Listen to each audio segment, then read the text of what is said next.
Pessoal, eu vou começar, viu? Já são 2h05. Beleza. Não entrou, não vai mais entrar. Tá. Pessoal, vou fazer a chamada rapidinho, só para ver quem tá. E então, Antônio Filho está presente? Não. Antônio José? Não.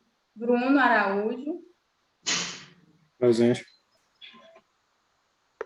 Diego Maciel? Presente.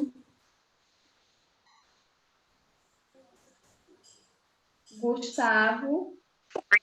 Fábio Mesquita, na verdade. Fábio está presente?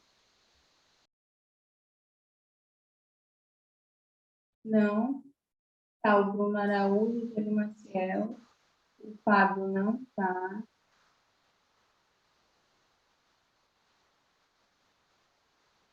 O Gustavo Oliveira, tá?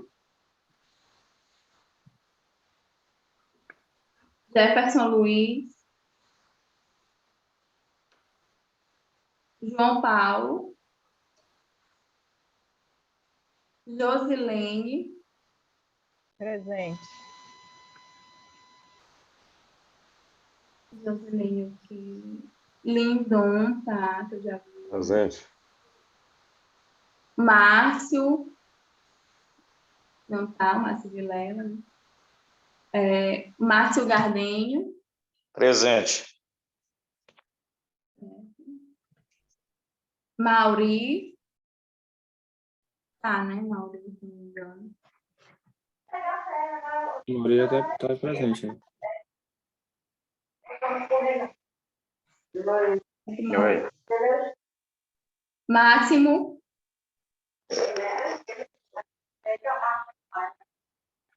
Máximo, Mauri está presente, viu, professora? certo. O Máximo não, né?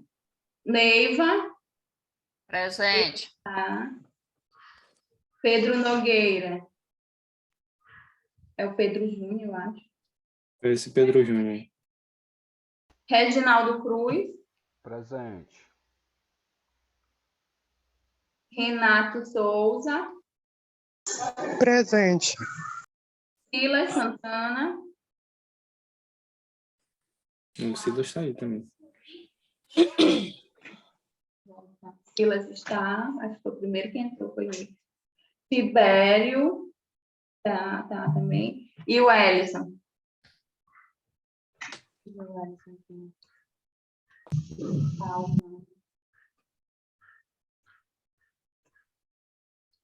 O Ellison não tá, né?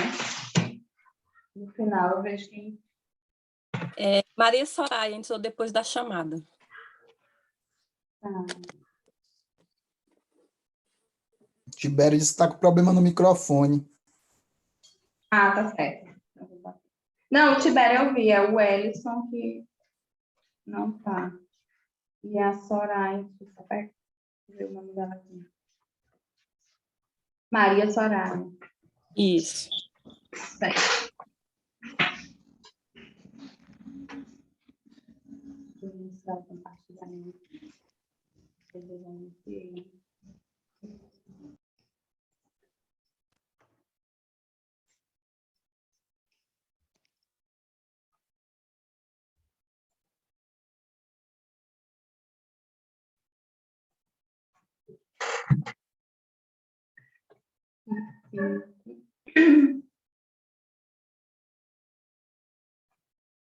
Pessoal, tem alguém que não estava presente na aula passada? Ela estava vindo lá, a gente vai começar. Eu, Diego, não consegui. Fiquei preso lá na chácara e sem internet. Ah, tá bom, Diego. Só o Diego, né? Então, Diego, para ti, na aula passada, a gente iniciou a disciplina, né, implantação da área de produção e legislação. A gente começou a falar sobre os fatores de planejamento, que são os fatores técnicos, são fatores econômicos, são fatores ambientais também, que a gente tem que estar identificando na área, né, para poder fazer a implantação do pomar. E a gente também fala um pouco de mercado, esses fatores são relevo, solo, temperatura, tudo isso adequando para a fruticultura. Foi essa aula que você perdeu. E a gente terminou, o pessoal, falando do solo, né? Que foi uma partezinha mais complicada da aula.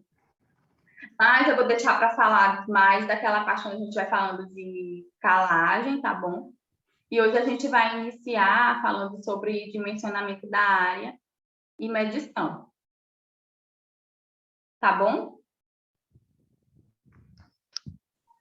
O link, Ele, eu procurei o link da gravação e não achei. Tá Eu ainda lá, não tá. coloquei, gente, eu vou colocar nesse mês, porque eu tenho atendimento todo dia. Eu faço visita de manhã e de tarde, mas amanhã, que eu vou colocar também o vídeo gravado, né, da aula, aí eu vou colocar tudinho no YouTube amanhã, provavelmente amanhã ou segunda-feira.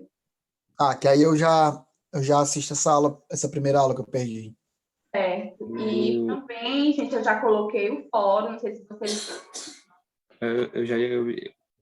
eu ia perguntar qual é o prazo. Sim, aí o prazo eu coloquei 15 dias, tá bom, de participação do fórum. Beleza. Eu já fiz, não. Aí é bom que vocês participem, porque o fórum também tem chamada, também conte a presença. É só fazer um comentário, né? Eu coloquei um videozinho lá que o rapaz está colocando por que ele não está conseguindo produzir, por que o pomar dele não está produzindo. Eu queria que vocês comentassem como técnicos em fruticultura e buscassem soluções para ele. E também dissessem o que vocês fariam diferente se fosse ele. Certo? Essa é mais ou menos a ideia do fórum, que vocês façam as colocações de vocês, o que vocês acham que ele errou, o que está certo, o que vocês fariam para amenizar os problemas que ele está tendo de produção. Então, participem lá. Então, gente, hoje a gente vai iniciar falando do dimensionamento da área e medição, né? As áreas, gente, dentro de uma propriedade, elas são divididas no que a gente chama de talhões, ou glebas, ou áreas mesmo. Tá? E esses talhões, eles vão ser áreas bem homogêneas. Né? Eles são definidos como unidades de cultivo de propriedade, construídas em base de relevo e planejamento de mecanização. Então, vocês vão dividir essas áreas de um jeito homogêneo dentro da propriedade. Eles têm a função de separar espécies, variedades e também conformidade da planta. Eles vão facilitar o manejo, a colheita e vão dificultar a disseminação de pragas e doenças, além de reduzir os custos de aplicação de fertilizantes e corretivos, né? Porque vocês vão ter ali espécies, às vezes plantadas, espécies em tamanho diferentes, unidades de cultivo diferentes. Então, o manejo deles não vai ser igual, principalmente de adubação e correção. Então, tem como o produtor fazer por talhão uma correção e uma adubação mais assertiva, né? Dentro mesmo dos padrões da gleba. Bom, e entre esses talhões, gente, a divisão da área desses talhões, nós vamos ter os carreadores ou estradas, que vão permitir o transporte lá dos insumos para dentro dessas áreas. Bom, em relação ao dimensionamento dessa área e medição, que nada é exatamente o tamanho da área que nós vamos estar trabalhando, eu coloquei aqui um aplicativo que eu uso muito na área dos meus produtores para medição de área. Ele é um aplicativo disponível para Android, para iOS também. E ele é muito facinho de usar. Eu uso ele muito. Ensino os meus produtores a mexer. Eu fiz um vídeo mesmo do meu celular mostrando como eu mexo nele. É um vídeo silencioso mesmo, então vocês não vão...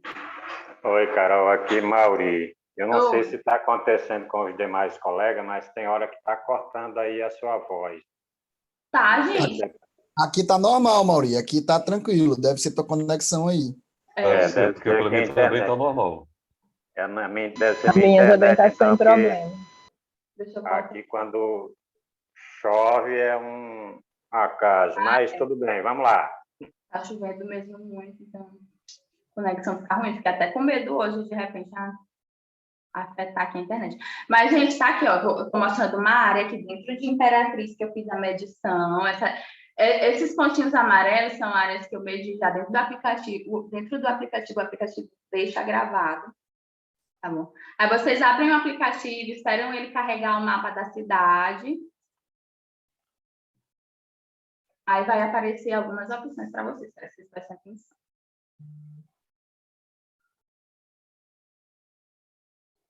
Então, estou aproximando para mostrar para vocês as áreas que eu já medi.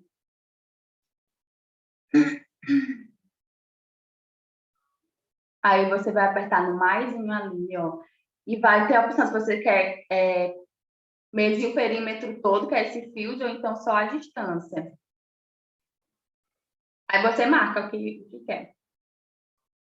Se for o perímetro todo, aí coloca se a medição vai ser manual ou GPS. Eu coloco sempre o GPS, porque eu percorro a área toda e ele vai marcando todos os pontinhos. Aí, aonde você começou, você termina, que aí ele mapeia o local todo. No final, ele vai dizer qual o tamanho da área que foi medida. Ele é muito, muito simples de ser usado. E ele é exato, é? Sim, ele é bem próximo mesmo. Ele não é igual ao GPS, mas como ele é por satélite, ele é bem exato. Mas aí tu só consegue medir em área que tem sinal, né? Não é só em área que tem sinal. Tu consegue fazer a medição. Às vezes não vai carregar na hora a área exata, lá, a vegetação e tal, porque é melhor com a internet. Mas consegue fazer offline, sem internet. Várias vezes eu já fiz isso. Porque, vocês sabem, né? A área agrícola, difícil às vezes sinal. Pois é, pessoal. E fica aí a dica do aplicativo. Aí, pessoal... Deixa eu só te fazer uma pergunta. Volta no slide, eu acho que é 2 slides para trás. Deixa eu ver. Lá naquele dos talhões. Aí, bem aí. Uhum. Eu fiquei um pouco de dúvida como que a divisão de talhões pode dificultar a disseminação de pragas. Em que sentido? Que é porque tem o espaço entre um e outro? Não, porque tu vai ter áreas de cultivos diferentes. Então, tu vai fazer controles nessas áreas bem específicos. Por exemplo, um produto que tu aplica em certa cultura, tu não vai poder aplicar em outra cultura. Se tu tem um policultivo, isso dificulta, entendeu? Quem que está falando? Vocês lembram da área da aula passada que eu falei de policultivo, pessoal?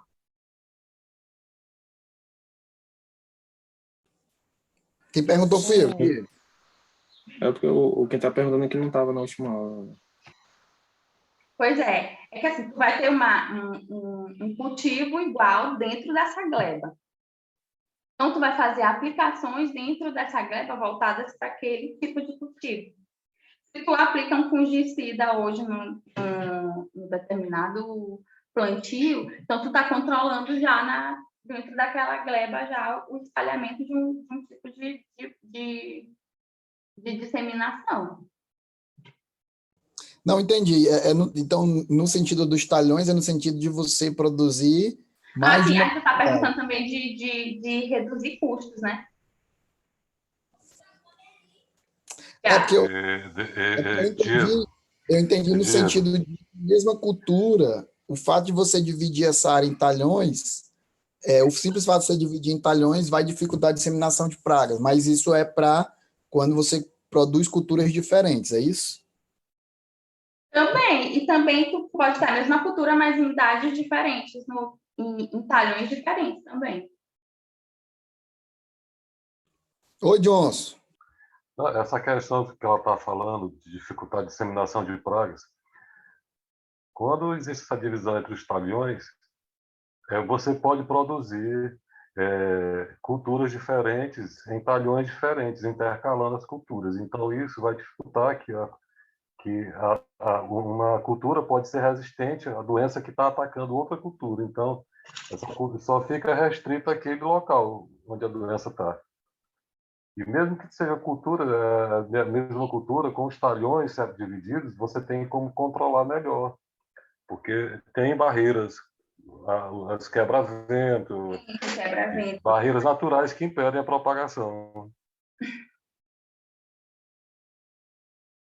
Inclusive, a gente falou também dos quebra-ventos na aula passada.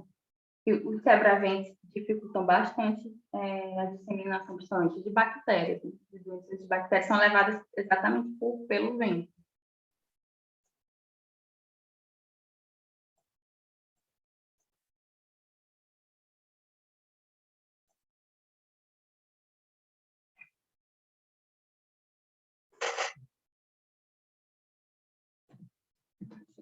Slide aqui que nós estamos.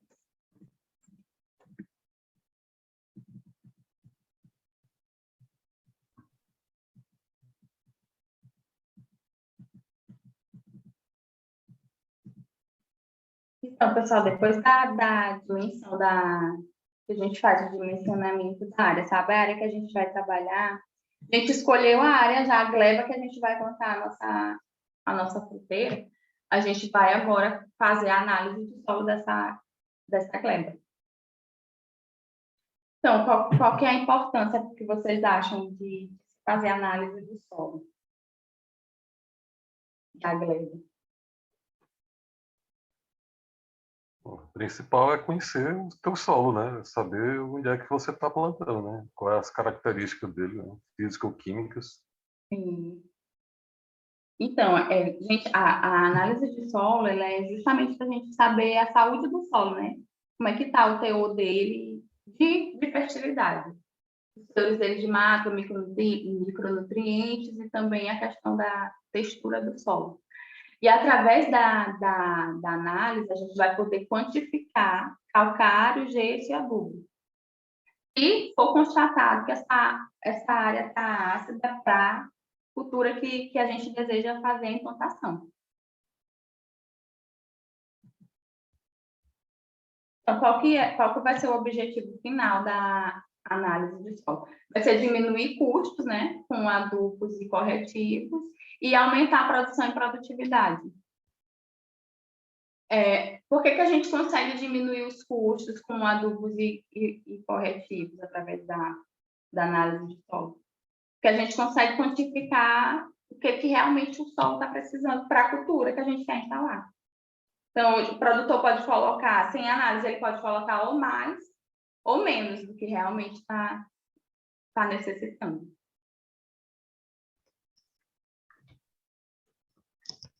Alguém quer fazer algum comentário? Estou escutando uma zoada aí. Então, gente, qual que vai ser o período da coleta? Para o nosso caso de pomar, o ideal é que a gente analise esse solo antes da instalação do pomar, de 6 a 3 meses, pelo menos. Por quê? Porque aí a gente consegue fazer um planejamento, consegue mostrar o orçamento do produtor, de quanto que aquela adubação vai custar. Né? Aí entram as glebas novamente. Né? Como é que a gente vai dividir a área para fazer a amostragem do solo? A gente divide essa área de novo em glebas, se ela não já for, se a propriedade não já for dividida em glebas, se o produtor tem interesse em analisar o solo de mais de uma gleba. E ela vai ser analisada conforme ela vai ser dividida, essa área, conforme o relevo, conforme a vegetação, o solo, ele e o histórico da área, o solo, conforme a textura, a cor do solo, a vegetação, quais são as vegetações predominantes de cada área. E o relevo, né? Relevos mais planos, então, vão ser uma área. Relevos mais acidentados serão outra gleba. E o histórico da área, né? Que a gente sempre está falando desse histórico da área, se ela já foi adubada, se ela já foi calcareada. Históricos de doenças, de controle também, de pulverizações. Aí a gente tem vários equipamentos que a gente pode estar fazendo essa coleta. Tem os trados, tem vários tipos de trados. A gente pode coletar também com pá de corte, com enxada. E balde, né, para ir armazenando esses pontos de coleta. E uma sacola, geralmente é o que eu uso, para estar guardando e levando essa análise para o laboratório. Em geral, a gente usa o material que tiver mais fácil na propriedade. Eu uso muito cavadeira para estar coletando solo. Porque a gente só tem que prestar atenção desses materiais não estarem com resíduo de calcário, de algum fertilizante, qualquer substância que vá trazer alterações químicas para a amostra. Aí, em relação ao momento da coleta, aí a gente, nessa imagem, nós temos 6 glebas, né? Nessas 6 glebas, em cada uma, a gente vai andar em zigue-zague. Cada ponto de coleta, em cada gleba, a gente vai coletar 15 a 20 amostras, sendo que essas amostras são simples, e no final, terminou de colher uma gleba, a gente vai misturar, homogeneizar essa amostra e obter uma amostra composta por gleba.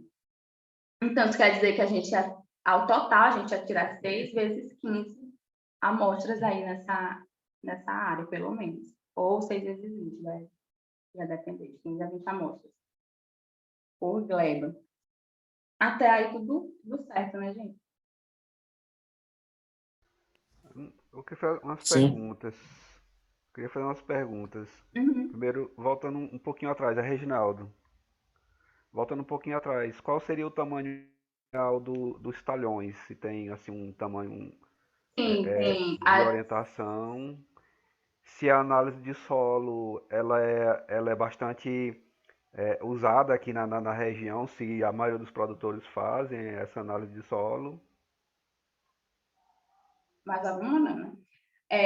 Em relação ao tamanho dos talhões, a metodologia de análise de solo pede que não ultrapasse 10 hectares. Tem um manual, gente, de análise de solo, e a gente segue esse manual. Então, até 10 hectares cada gleba, para que essa amostra seja uma amostra bem representativa, né? E esses pontinhos, quanto maior o tamanho da gleba, mais distante um ponto vai ser do outro. Aí, em relação à tua outra pergunta, os produtores que eu atendo, que eu posso responder para ti, eles nunca tinham feito análise do solo. Então, foi a primeira vez que eles tiveram uma resposta uma avaliação de fertilidade do solo deles. Mas, assim, realmente a gente vê que faltava a oportunidade, uma pessoa dizer que não é uma coisa, não é um bicho de 7 cabeças, porque nenhum deles praticamente se recusa a fazer. E, professora, e esses que a senhora atendeu, que foi feita análise de solo, foi necessário fazer muitas correções de solo? Posso dizer que 80% das áreas estão ácidas. E sempre é necessário calcular a adubação, sempre. NPK, que são os macronutrientes que a gente falou na aula passada. Difícil a gente encontrar mais. Eu encontrei uma área que aqui foi indo para o Bananal, quem é daqui de Imperatriz sabe, que a fertilidade também em relação à acidez do solo, não encontrei nível de fertilidade muito bom. Mas isso também, gente, vai depender muito do histórico da área, né? Do quanto ela já foi usada. Por isso, geralmente, as áreas dão bem com a fertilidade mais baixa e acidez. Oi. Essa questão, me corrija se eu estiver errado. As nossas áreas aqui, elas têm mais que ter correção de pH, né? A maioria não é mais, assim, questão, porque, assim, toda cultura, ela tem uma tabela em que a gente vai se basear. O que a análise de solo deu e aonde a gente precisa chegar através dessa tabela para a cultura.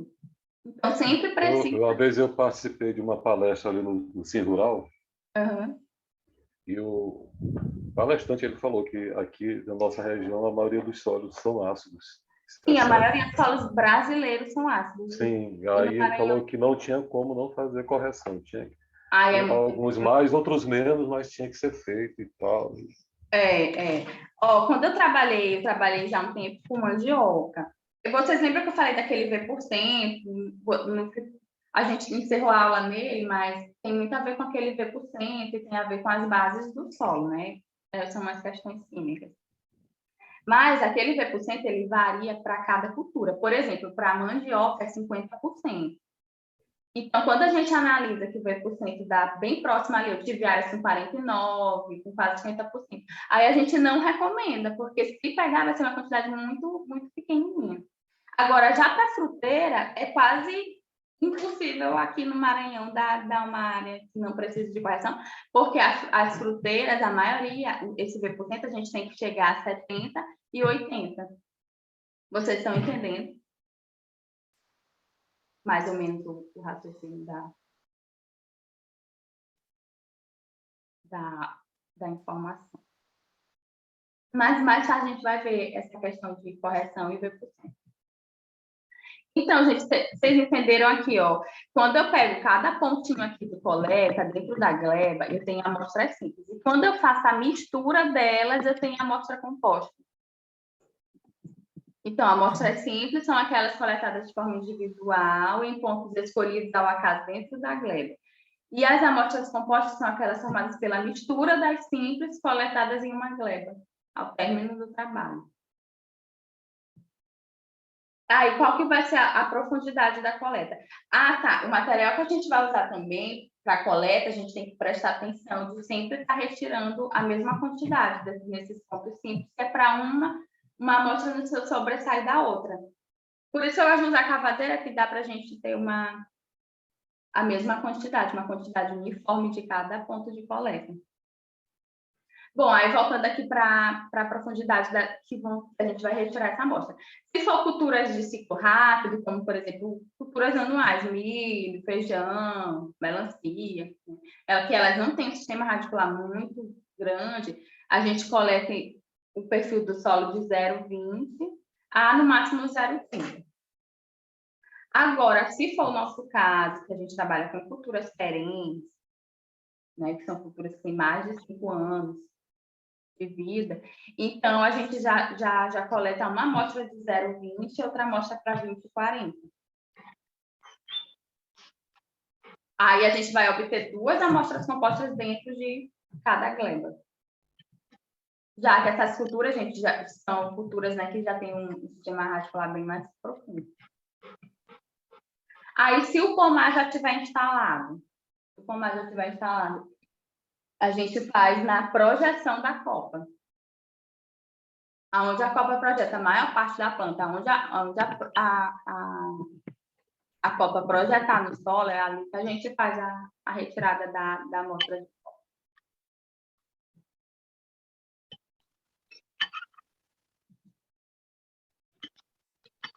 Então, aqui eu trago alguns cuidados, algumas orientações que a gente tem que se atentar, né, ao retirar a amostra de solo. Como, por exemplo, não amostrar em locais onde tenha adubo, calcário, gesso.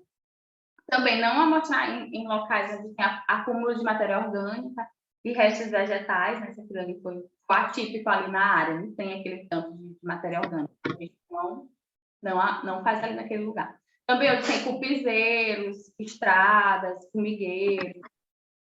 E locais onde ocorreu fogo, onde passou fogo.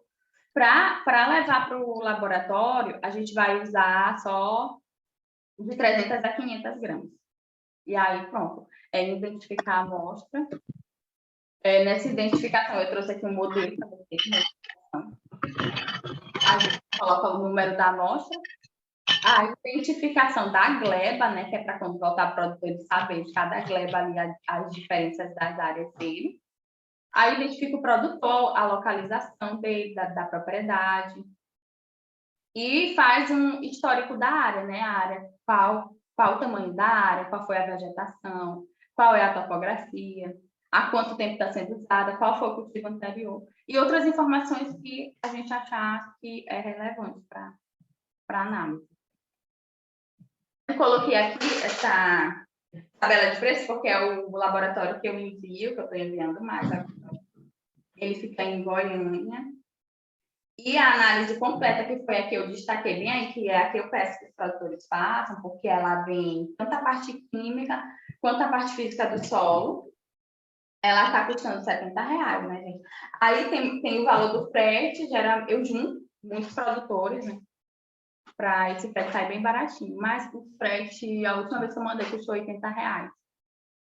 Então fica bem baratinho para cada produtor. Onde é que fica? Oi? Onde é que fica? Goiânia. Aqui não tem ninguém, Aqui em Imperatriz. Imperatriz não tem.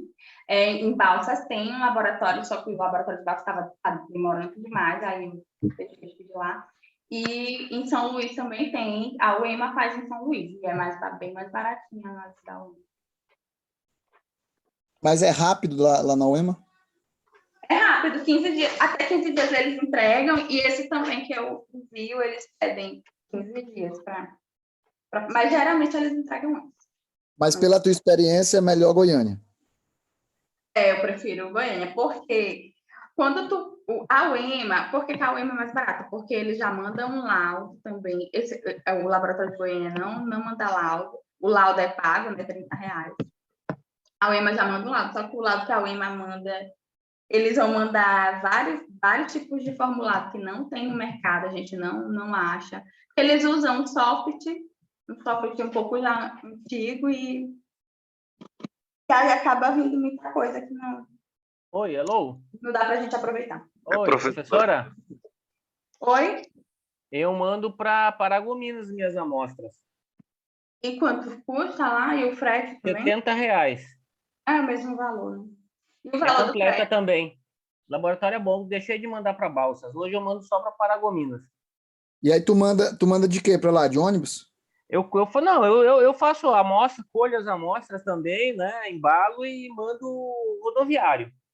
Mesma coisa da professora. Só que o meu é mais simples, assim, esse quesito, é o meu, eu só boto o nome da área lá e coisa, proprietário 020, porque eu tenho identificação, né? Aí depois eu passo para o laboratório o que eu quero que ele insira na análise, aí fica simples. E o senhor já pede com laudo, né? Não, laudo a gente faz. Eu peço sem laudo.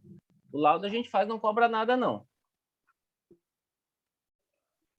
Eu estou perguntando porque eu tenho uma chácara, 2 anos que eu comprei a área lá. Pequena, né? Uma áreazinha pequena.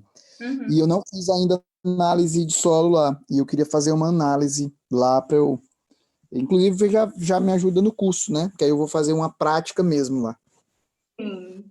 É interessante. E não tem nada assim, você tem que saber o contato do laboratório, dizer para ele que a amostra está indo, de onde está indo, qual ônibus está levando.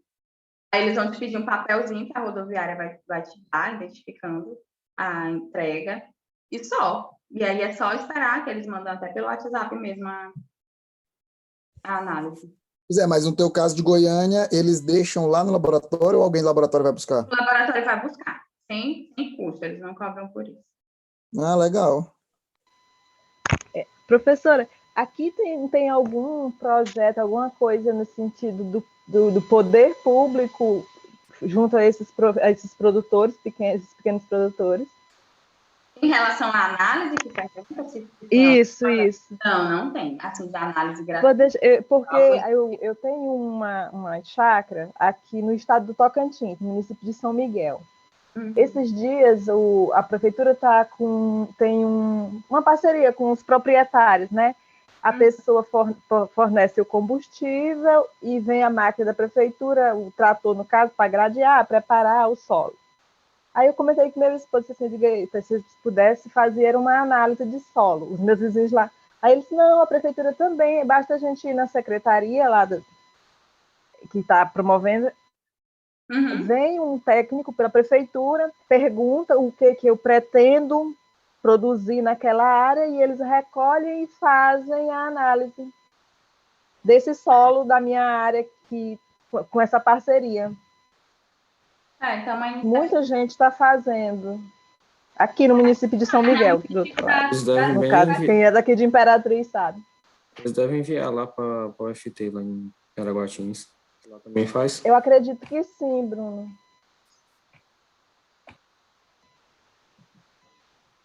Eu coloquei também aqui a coletas de amostra d'água, que faz parte do conteúdo de vocês, mas ela é bem menos recorrente, assim, É importante fazer isso, principalmente se o produtor tiver alguma queixa, alguma desconfiança que aquela água dele está tendo alguma substância tóxica. Mas, em geral, eu mesma nunca fiz a coleta de amostra d'água. Não sei de nenhuma área que tenha feito.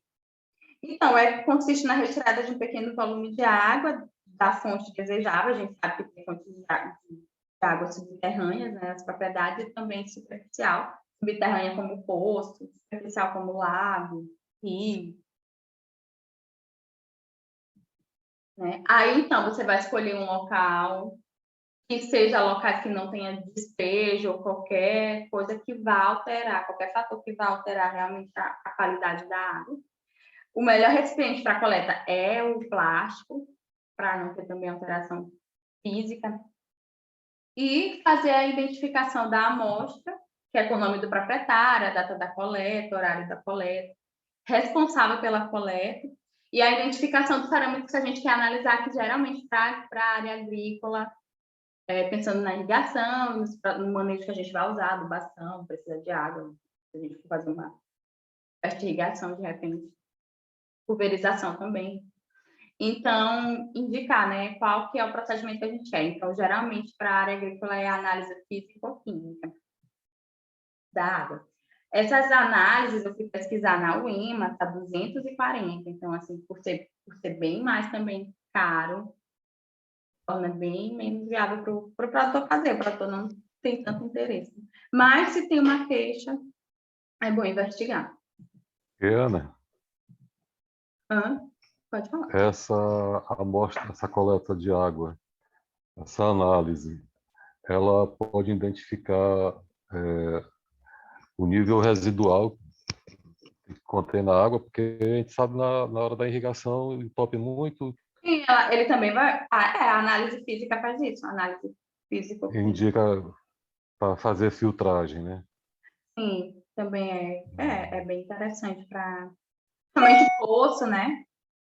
É porque eu estava pensando assim, quando aqueles bicos entopem Sim, muito. entope muito, principalmente se for gotejamento. Uhum. Aí você estava falando, eu estava pensando, né? Às vezes a gente vê água e tem muito sedimento na água, e aí seria interessante, né? Verificar isso. É Para ver interessante. até a Só que, assim, qualidade do filtro. isso aí, visualmente, assim, o produtor já sabe muito, assim, em relação a isso. Porque visualmente o senhor já sabe, e há algumas águas, mesmo o senhor colocando filtro, não resolve. Então, o melhor seria o senhor mudar o manejo da sua irrigação. No caso, essa análise não é apenas de potabilidade, né? Porque aqui Imperatriz já faz, né? Análise. Você quer fazer uma análise, essa daí não seria apenas para isso, né? Não.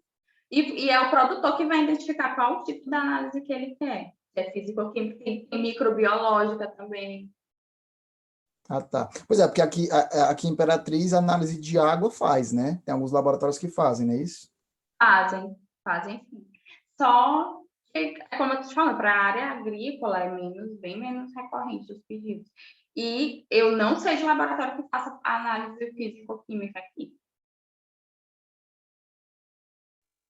É interessante isso aí. Porque, assim, eu sou recém-chegada aqui em Imperatriz, eu não sei como... Eu nunca recomendei para produtor nenhum fazer, né?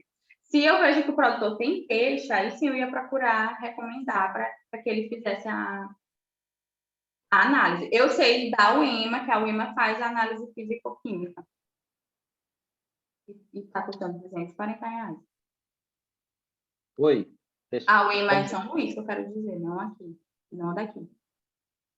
Estão me ouvindo aí, não? Sim, pode falar. Tá. Está ouvindo.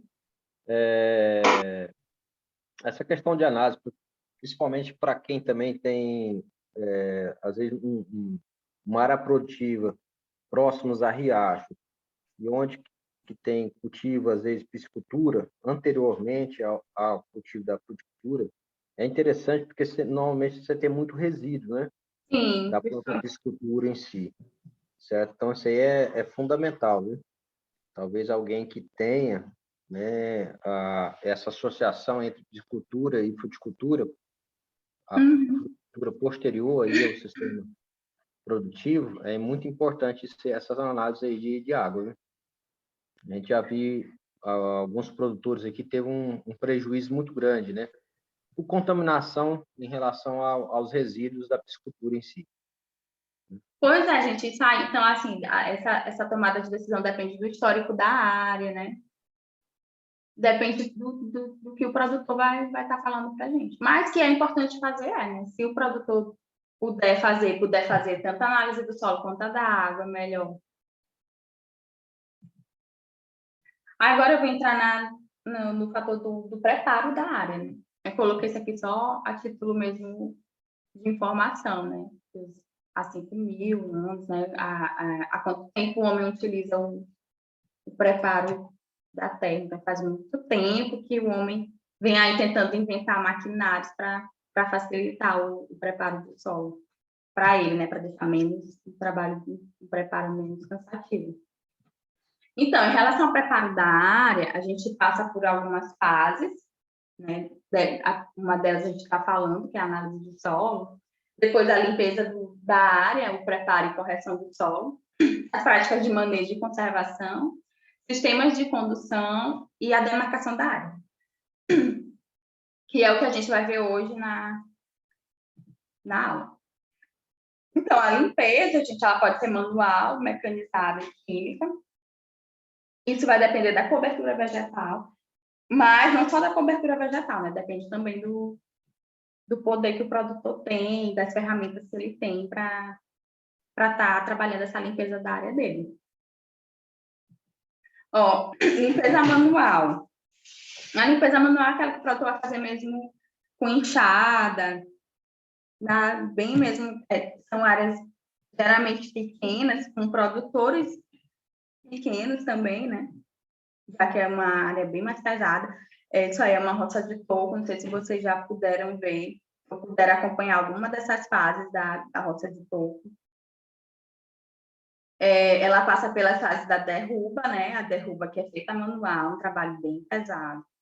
Depois a encoivará, que eles vão catar aqueles restos de vegetal, madeira, e colocar todos em vários cantinhos da área, organizando esses materiais para depois começar a queima. E antes disso, eles fazem os aceros, né, para evitar que esse fogo se espalhe.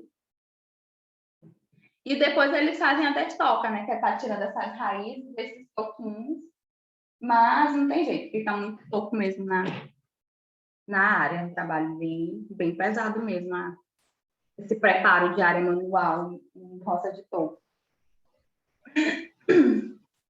Vocês já acompanharam alguma roça de toco? Sim, olhando essa imagem, me lembra muito quando eu era criança.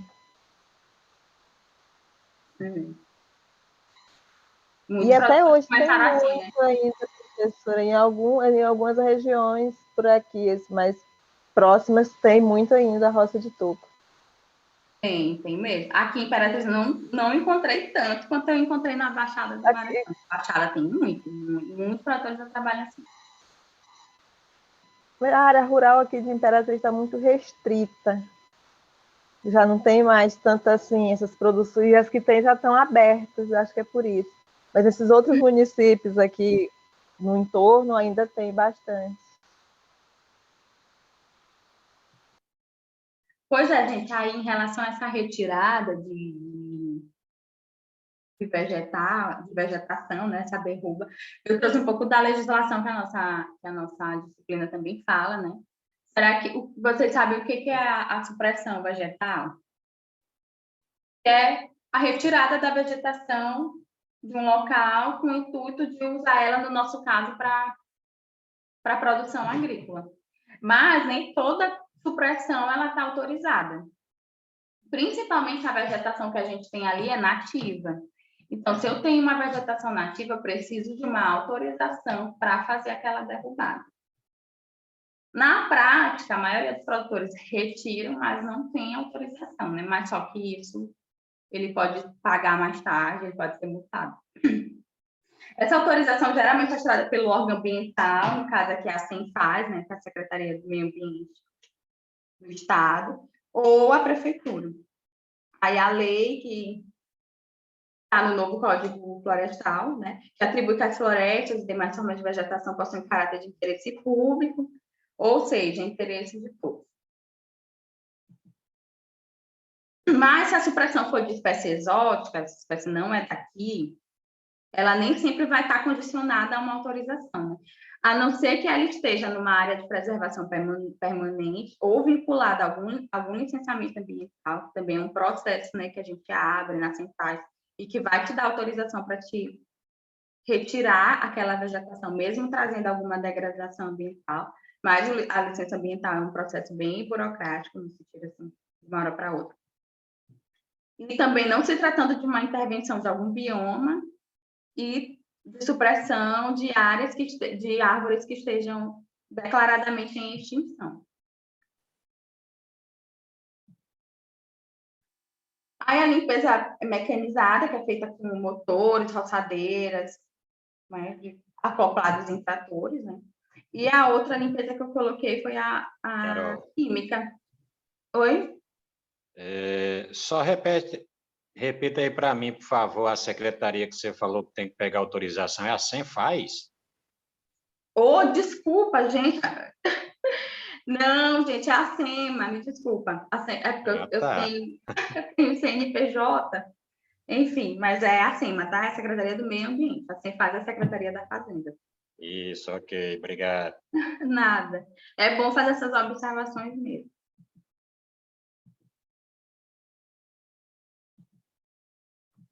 E aí a limpeza que eu coloquei química, que ela pode ser manual e também mecanizada. A manual, quando feita com pulverizador costal.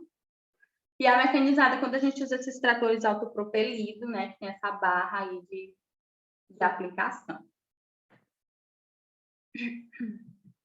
Como eu estou falando da limpeza química, com a aplicação de herbicida, pela legislação, mesmo que o aplicador ele esteja em um trator com a cabine fechada, ele tem que estar com os EPIs, que é o equipamento de proteção individual. Esses equipamentos é boné, viseira, respirador, bota, jaleco. Tá? E tem toda uma legislação também para aplicação de agrotóxicos. Sim, gente, elas são feitas através de herbicidas, tá? Que vai controlar as ervas que são indesejadas ali naquela área. Agora, falando do preparo mesmo do solo, ele pode ser manual também, ou mecanizado. Para a gente decidir esse preparo para abertura de covas, alguns fatores, é bom a gente observar alguns fatores, como o tipo de solo, qual é a declividade do terreno, quais são as condições climáticas, que a gente falou até também na outra aula, os recursos do fruticultor, qual a espécie que a gente vai cultivar e a condução que nós vamos ter nesse pomar.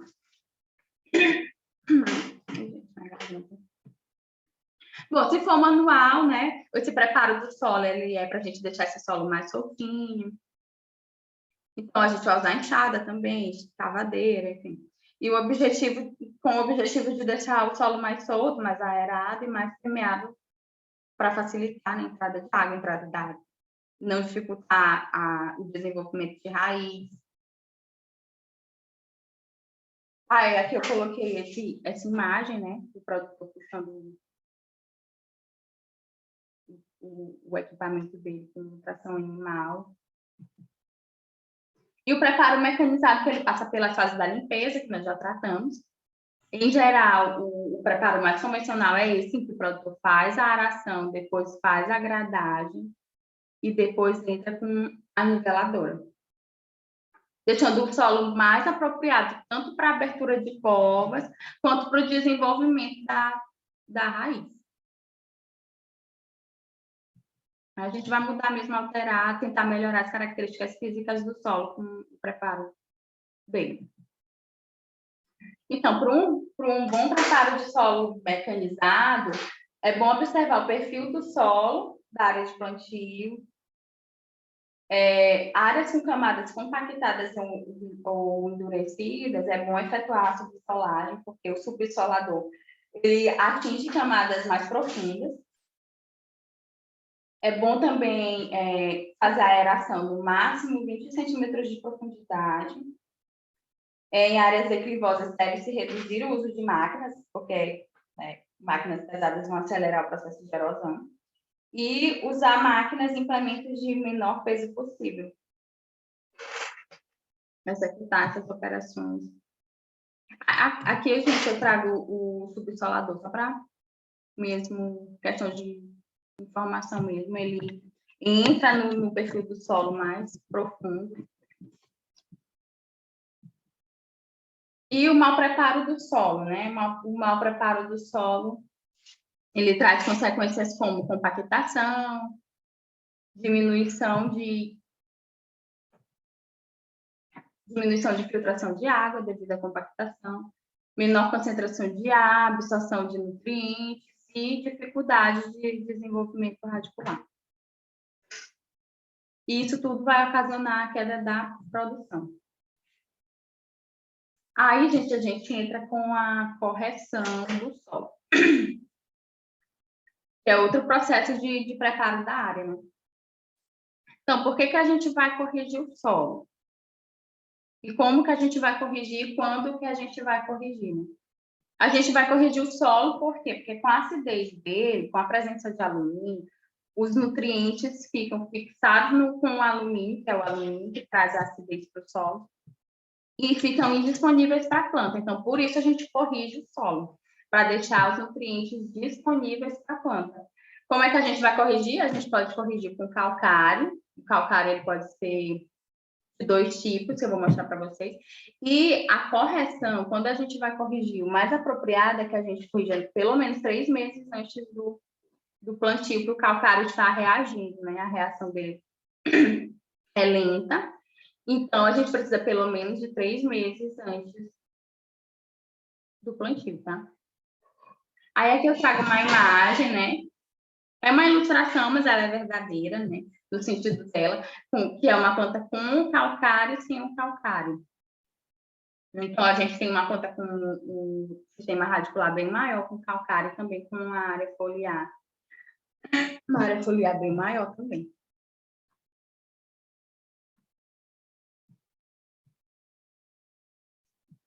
Ah, tá. Aí vocês lembram que a gente começou a falar da análise de solo? Eu vou abrir uma análise de solo para vocês. Depois, porque aqui essa imagem ficou muito, muito pequenininha. Aí é só apertar Ctrl++, que ela aumenta lá. Não, mas eu vou abrir uma análise, Ah, beleza. Ah, gente, aí eu comecei a falar naquela aula do pH para vocês, que nós paramos bem mesmo no pH da água. E vocês ficaram um pouco de dificuldade. Então, assim, nós podemos ter solos ácidos e solos alcalinos, né? Os solos ácidos, eles vão estar ali até 5, 5,5, ele é considerado ácido. Os alcalinos é o que está além de 7, e os neutros são os que estão ali próximo, com pH próximo a 7. Então, solos ácidos, eles têm material de origem de solo pobre em bases, geralmente com pluviosidade elevada, em locais que chovem muito. Então, com uma chuva muito forte, eu volto a falar da litiviação, né? Ocorre a litiviação. Vocês já sabem o que é.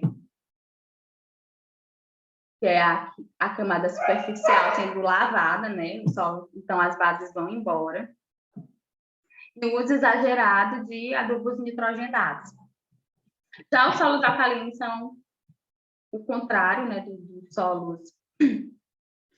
Dos solos ácidos, eles são solos onde tem locais com baixa precipitação e baixa temperatura, e elevação muita base, né, no solo. O que seria essa saturação de base? Eu vou explicar nesse outro slide bem aqui, porque a saturação de bases, ela é a soma das bases, mas ela é dada em porcentagem. O que são as bases, gente, do solo? Eu até falei na aula passada. Cálcio, magnésio, potássio e solo. Como o sódio está em menor quantidade, às vezes muito pequenininha na amostra de solo, às vezes o laboratório não quantifica o sódio. Mas, em geral, essas são as bases do solo. E na análise de solo, a gente vai observar essas bases, elas vão estar expressas pelo V%. O V%, ele indica a quantidade de bases de solo mais em porcentagem. Tá? É assim, não vamos se prender muito a conceitos químicos, o que é uma base, mas entender que existem bases no solo, e o solo precisa de uma quantidade X de bases no solo para que essas bases interajam com o alumínio, e esse alumínio pare de fixar os nutrientes que estariam disponíveis para o solo se ele não estivesse presente no solo, ocasionando a acidez, porque é o alumínio tóxico que vai estar lá presente e vai estar fazendo com que o solo fique ácido. Então, para a maioria das fruteiras, gente, esse valor de V%, ele tem que estar entre 60 e 80.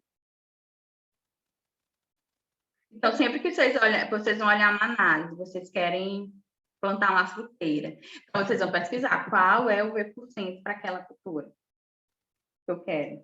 Aí vocês vão comparar com o valor do V% da análise de vocês. Vocês não vão só olhar o pH, porque vem a informação do pH. Então, via de regra, isso tudo já é parametrizado. A gente tem um parâmetro de V% para cada cultura. Tem. Então, por exemplo... Culturas, por exemplo, como bem recente, o açaí, é mais difícil, as pesquisas de açaí, é mais difícil encontrar um V% específico. Mas maracujá e demais outras fruteiras, a gente encontra já o V% na internet. Provavelmente tu vai falar isso mais na frente, se for aí tu já me diz, mas assim, a minha pergunta é, vamos imaginar que lá na minha chácara eu quero plantar pitaia. Aí eu vou coletar a amostra do solo, né, igual a gente já falou aí e tudo, mando para o laboratório. O laboratório ele vai me dizer percentual de cálcio, na verdade não é percentual, né, é em quantidade, né, de cálcio, magnésio, potássio, sódio, NPK, tudo, né? Isso. E aí ele vai me devolver uma análise. E eu preciso comparar essa análise às necessidades do que essa cultura vai precisar. É isso? Isso. Mas no laboratório vai me dar lá no final esse V% ou não? Ele vai te dar já o V% todo calculadinho. Tem uma fórmula da gente calcular o V%, mas lá no laboratório, quando a gente pega a análise, eu vou mostrar para vocês, já vem o V%, o valor bruto do V%. Então, fica muito fácil, é só tu pesquisar qual o valor da cultura que tu quer e o V% da tua amostra, da tua área, entendeu? Entendi. E no caso do o V%, ele é em cima só de cálcio, magnésio, potássio e sódio, é isso? Isso, que são as bases do solo. O V% é a saturação de bases no solo. No caso, o nitrogênio não entra aí. Não, porque o nitrogênio não é uma base. Entendi. Pessoal, vocês entenderam o raciocínio? O raciocínio dele está certinho? Vocês entenderam? Assim, eu estou dizendo que eu entendi, mas eu estou começando a entender agora. Deixa eu só repetir. Uma outra a gente vai ter um V%. Só uma outra pergunta aqui para o raciocínio poder conseguir ir montando aqui. Quando a gente fala, por exemplo, vamos fazer uma cobertura vegetal aqui, que, por exemplo, amendoim forrageiro, porque ele ajuda na fixação do nitrogênio. O que é essa fixação do nitrogênio? Ele vai devolver teores de matéria orgânica para o solo. Pois é porque no caso do amendoim forrageiro, ele vai criar nitrogênio e devolver para o solo, é isso? Isso, ele vai devolver teores de matéria orgânica para o solo. Entendi. Então, por exemplo, ele cresceu, quando eu rocei ele...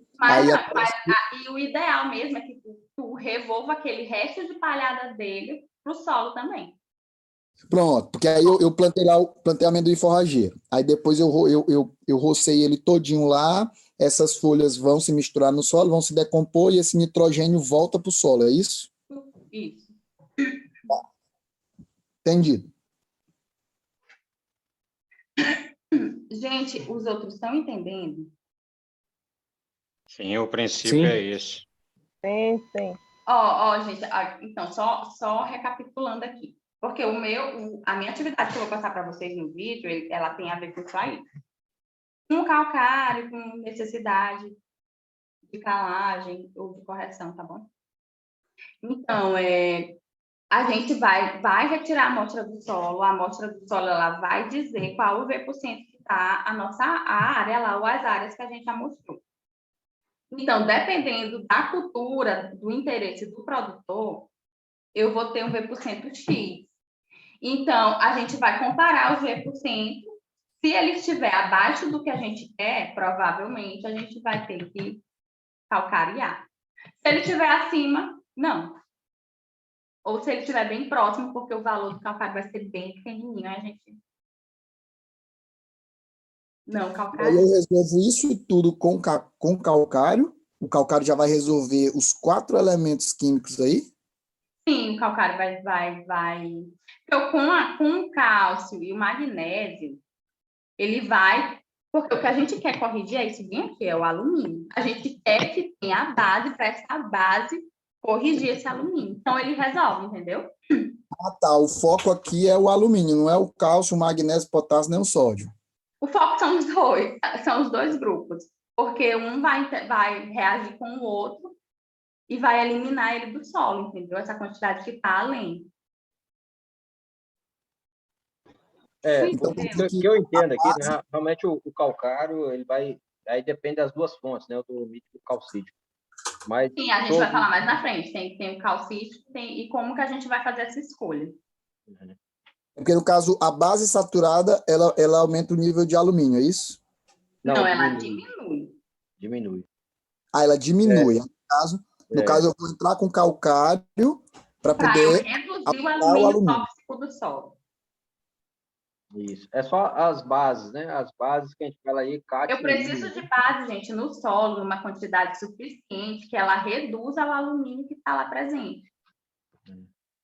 Agora, não é que ela, o que eu entendo assim, não é que ela vai fornecer assim, diretamente o potássio, mas indiretamente ela fornece, porque facilita a absorção da planta a absorver o nutriente. Quando a primeira coisa que a gente quer, o primeiro fator que a gente quer é correção. Aí ela tem outras funções secundárias, né? O calcário vai ter outras funções secundárias, mas a primeira que a gente quer é que ela corrija o alumínio. Pronto, então, nesse caso, quanto menos alumínio, melhor, é isso?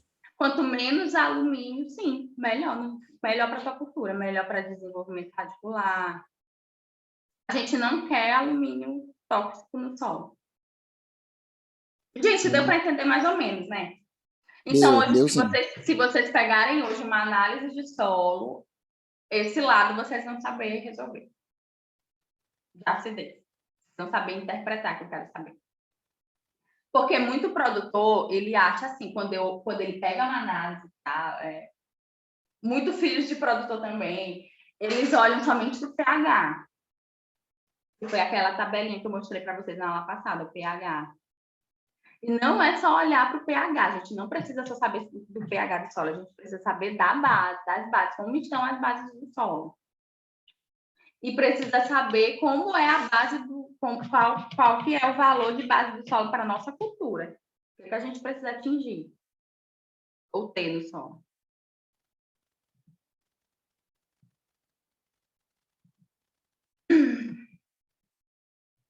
Então, gente... A maioria das frutíferas, qual que é a média da saturação de base? 60 a 80. 60 a 80. Isso. E, gente, 5 minutinhos, eu vou só beber uma aguinha, porque minha garganta está ficando péssima. E eu volto já para a gente continuar esse slide. Vem aqui.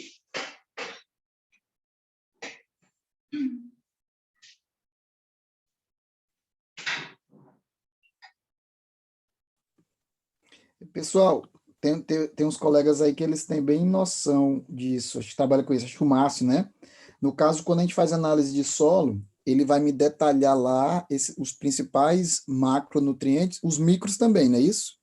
E aí, a partir daquilo, eu vou adubar para aumentar ou diminuir determinado nível, não é isso? A base em si da calagem é justamente para você corrigir o alumínio presente no solo, né? O alumínio que dá acidez.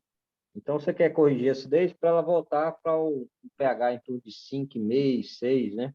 Que é o pH ideal para a maioria dos nutrientes que tem no solo, para a planta conseguir absorver ele para a raiz, certo? Às vezes você tem o nutriente no solo, mas a planta não consegue absorver por questões realmente catiônicas, né? Cátions, íons, que está com a base muito ácida e não consegue fazer essa mobilização para a raiz da planta. Então, na Certo? verdade, às vezes o elemento químico está lá, mas o alumínio está impedindo a planta de pegar. Isso mesmo, isso mesmo. É porque o alumínio, ele fixa. Ele pega para ele, é como ele pegasse para ele os nutrientes, entendeu? Então, ao invés de ficar disponível para a planta, fica para ele. Entendi. Eu trabalho muito com pastagem, né? Por exemplo, a questão dos micros, né? Normalmente, por isso que é bom você fazer análise também de micro. Normalmente, a correção de micro é muito pouquinha, né? Tanto que o micro é pouco, né? A quantidade exigente para as plantas. Normalmente, eu trabalho só com 50 quilos por hectare, né? De micro, né? No caso de pastagem, né? Não sei, no caso das fruticulturas, a gente está aprendendo agora. Então, gente, eu tendo um V% baixo no solo. Qual que vai ser o comportamento do pH do solo? Em geral, eu tenho um V% baixo.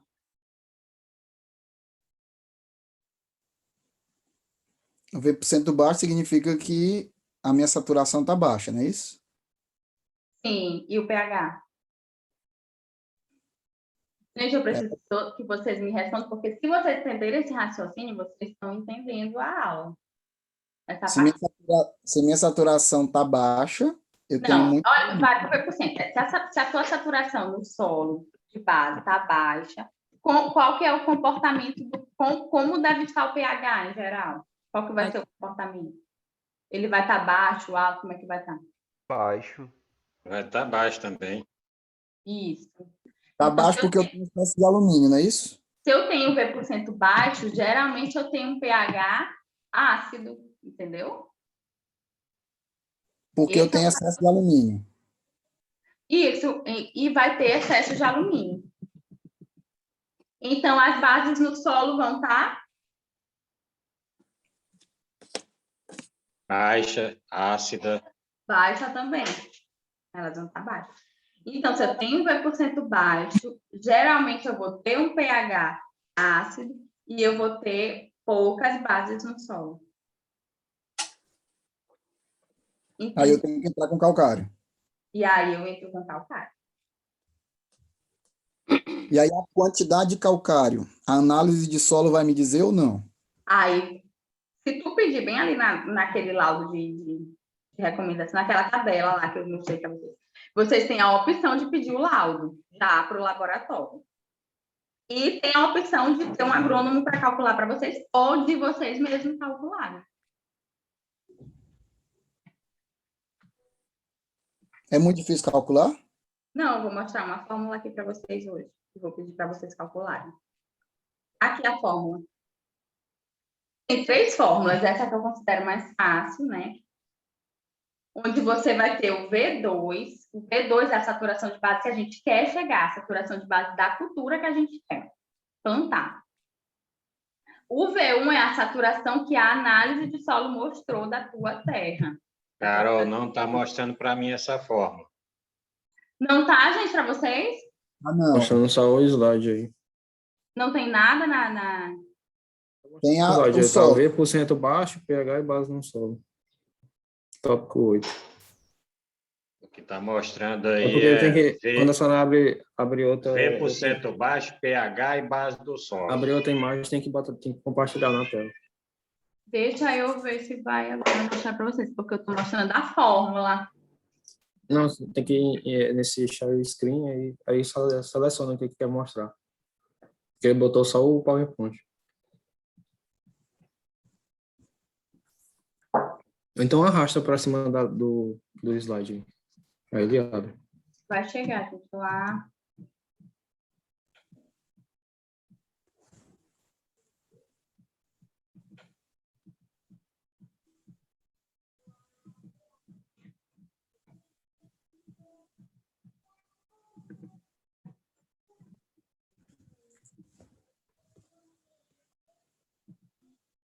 E aí? Nada. É porque, igual o colega falou, ó, quando tu compartilha aí no Zoom, tu escolhe a tela que tá compartilhando. Aí, Só minimiza a imagem A aí. gente parou o Bota- compartilhamento, foi? O que aconteceu? Não, só tá mostrando só o slide. Quando a senhora abre outra coisa no Windows, ele não mostra as outras coisas, não. Mas eu tô no slide. A No minha slide só tá. No slide tá mostrando aqui o tópico 8 solo, avaliação da saturação de base. Peraí, eu vou interromper o compartilhamento e Ana, porque você está compartilhando a sua tela inteira, não está compartilhando só o arquivo em si, tá? Tanto que a sua tela está compartilhando até o horário, a aula. Não tem a pé da aula.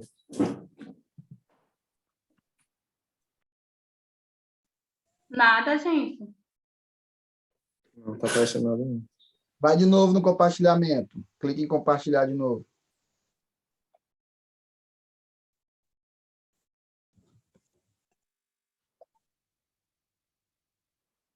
Gente, Pronto. me ajudem a Gravar. Isso.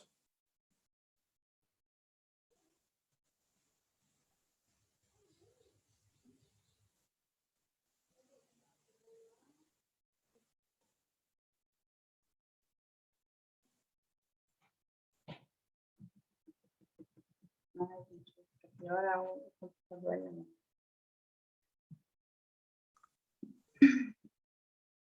Bora ver se vai, né? Se não for,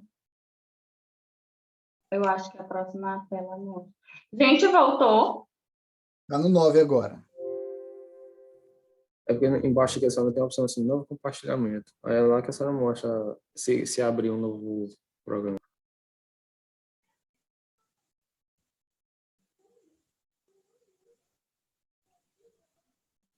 E aí, pessoal? Eu já fui no compartilhamento. Tá aparecendo aqui essa apresentação anterior que você estava, né? Certo, aí vê se vai aparecer a fórmula que eu quero que apareça para vocês. A fórmula tá fora do slide, não? Não. Então a senhora não tinha nem passado o slide. Não tá aparecendo? Não, eu passei.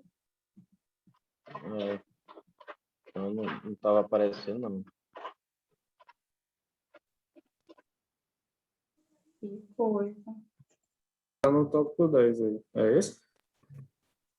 Preparo da área, correção do solo. Tem a mãozinha segurando o calcário aí. Isso, mas agora eu não estou mais achando a fórmula e ela estava aparecendo. A senhora estava no slide 8. Aí a senhora passou o último slide que estava. No tópico 8. Ah, gente, a fórmula aqui, eu vou ver se eu acho o outro slide na outra pasta. Porque a fórmula dessa apresentação não está. Mas para mim estava aparecendo isso, estava estranho. Essa imagem anterior do capim, sem o Adobe, sem Adobe não, com calcário, sem calcário, mas estava no tópico 8, aqui já é outro slide, então. Vê no slide 13. Não, ele não está. Essa aula aqui não é a aula completa. Só um momentinho, senão a gente vai pular essa parte. Eu inicio a outra aula falando dela. Eu vou só procurar aqui a última vez, porque ia ser bom se fizesse para passar mesmo hoje.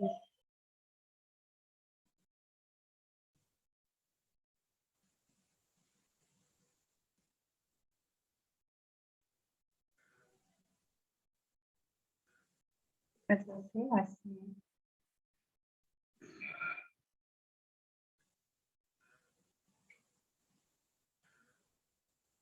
Já são 3h20, a aula encerra 4 horas. Essa aula aqui não está completa. Ai, pessoal, editar outra aula. Tá aqui.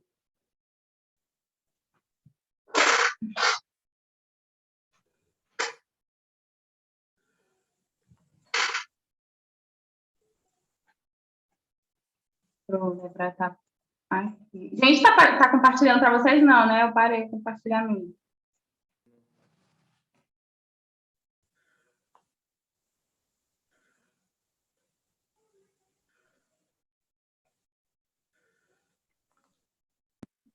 Ana, não está aparecendo nada, viu? Não, tá, eu sei. Eu vou reiniciar aqui o compartilhamento agora.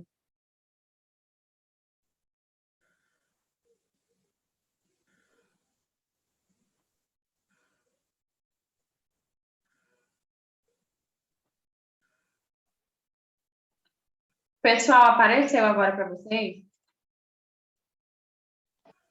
Aqui está aparecendo Agora sim. o solo, cálculo da agora tá. necessidade de calagem. Pronto, é porque eu tinha ido para outro slide. Deixa eu até fechar ele aqui, porque é o slide da aula antiga. Sim. Pronto, gente, essa é uma das fórmulas do cálculo de necessidade de calagem.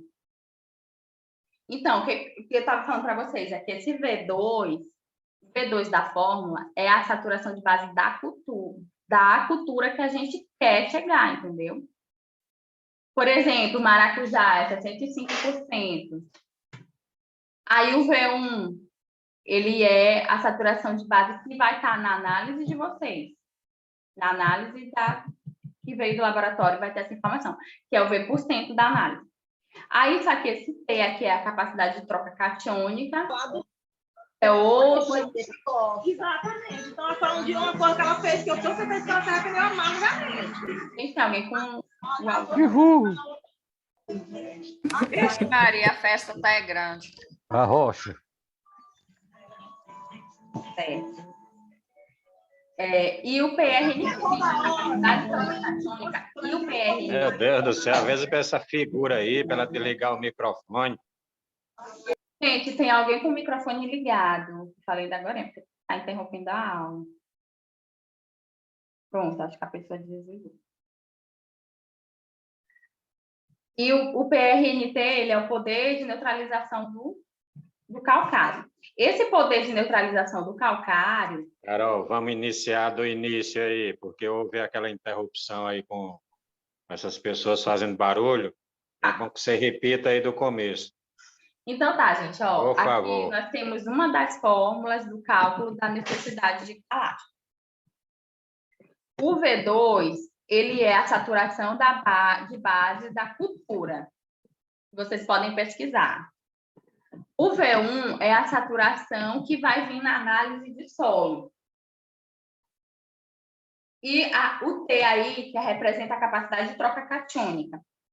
Então, essa informação também vai vir na análise de solo. E esse CPC aí que está descrito, ele tem muito a ver com a quantidade de cargas negativas que o solo vai ter, mas não vamos atentar tanto aos conceitos.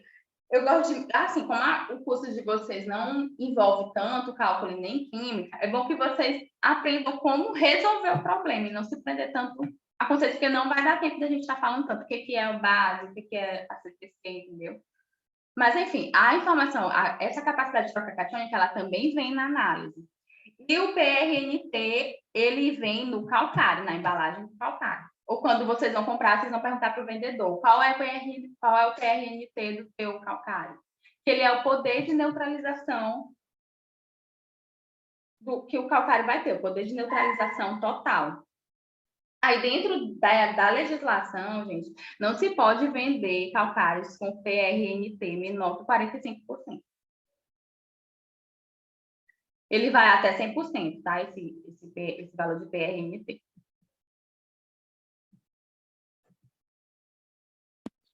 Mas, em média, é difícil você achar calcário com 100%, né, meu? Geralmente a gente encontra de 92, 95, encontra bastante.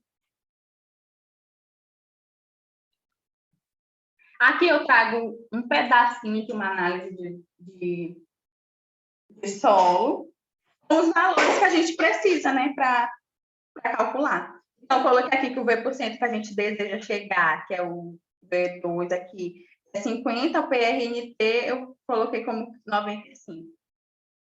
Então, aqui você pega a CTC na análise, que é 15 aqui no caso, e o PRNT vai ser informado pelo vendedor, você vai ver lá na embalagem do calcário, a 95%. Então, a necessidade para a área aqui é 3,94 toneladas por hectare de calcário. Então, gente, baseado nisso, eu queria que vocês olhassem essa análise aqui. Tá dando para ver, gente? Sim. Essa análise é uma análise de um produtor meu, que eu fiz aqui em Imperatriz. O V% dela deu 40. Mais, ó. O pH 4,8, V% 40. E eu queria que vocês olhassem essa análise e que vocês calculassem para ver com PRNT 90, PRNT 90, e o V% sendo 80, o V% que a gente quer chegar. Depois, eu gostaria que vocês me calculassem com PRNT mais baixo. Eu quero que vocês me digam que conclusões vocês tiram do PRNT. Vocês estão entendendo a minha proposta? Não, Carol, não entendi. Como é que não tem mesmo esse cálculo aí? Eu quero que vocês calculem a necessidade que essa área vai ter de calcário baseado naquela fórmula. Então, anotem as informações que vocês precisam da análise. A CTC, 4,65, e o V% aqui é 40. Certo? Anotaram? Para eu colocar no slide. O V% 40 e o outro é? 465. O V% é 40 e a CTC é 4,65. O que é CTC mesmo? A capacidade de troca catiônica. Eu vou voltar lá no slide. Vocês anotaram essas informações que a gente vai usar? Esses aí sim. Certo. Aí eu quero que vocês me calculem. O V% que a gente quer chegar, que as fruteiras são, é de 60 a 80. Então, eu quero que vocês calculem a 80, certo? Esse V2 aqui nosso vai ser 80. E eu quero que vocês me calculem o PRNT primeiro, de 90, e ver quanto é que vai dar a nossa necessidade.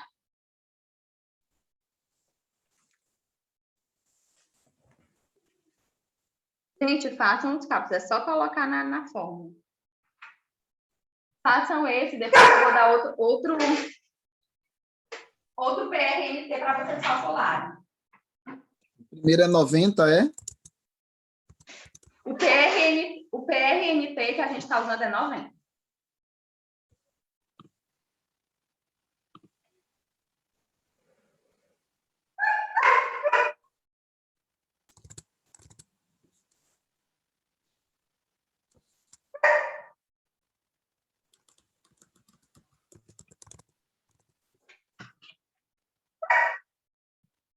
Eu vou dar até 3h40 para a gente fazer isso aí, viu, gente?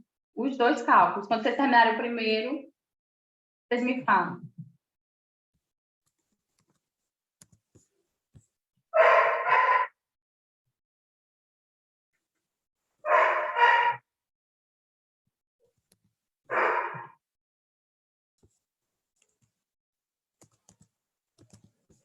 Esse T é o que a gente pegou lá, né? O 465, não é isso? É a CTC, 465, é o T, a capacidade de troca catiônica.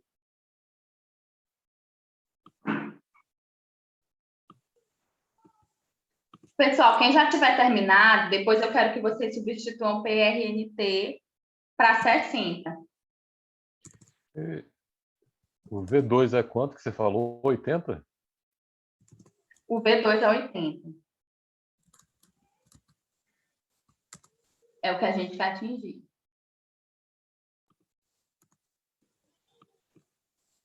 Então, recapitulando, V2 80, PRNT primeiro 90.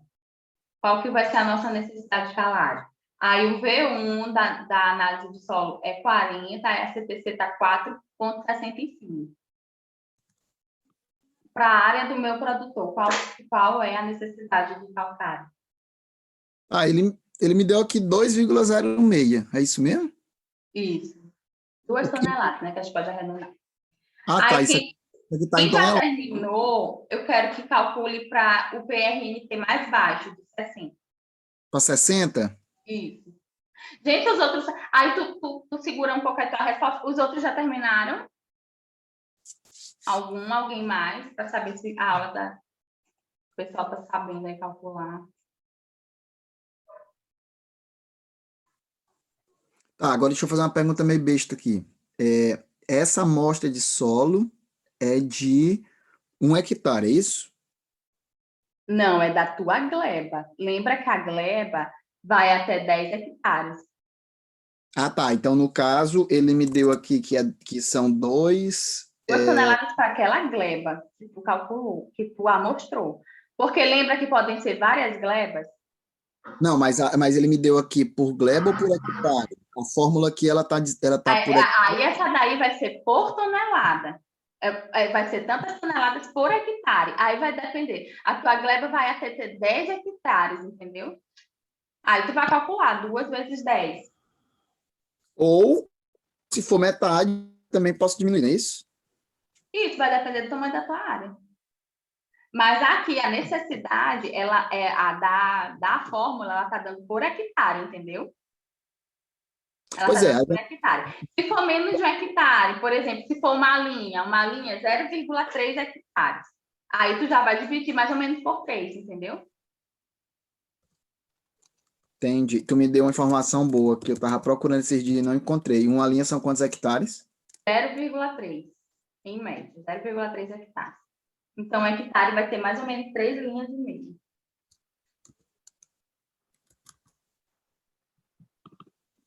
Pessoal, alguém mais já calculou? Quem está falando é o Diego, né? Isso. Já calculou? Além do Diego, alguém mais já calculou? E deu a resposta parecida? Eu deu 2,07, foi? Isso, dá aproximadamente 2 toneladas. Eu só calculei assim a primeira informação aí das 2 toneladas. Certo, gente. Alguém mais já calculou que é para a gente partir para o outro cálculo? Não tem mistério, gente. Vai ser só colocar na fórmula. Agora eu quero que vocês me calculem com PRNT 60.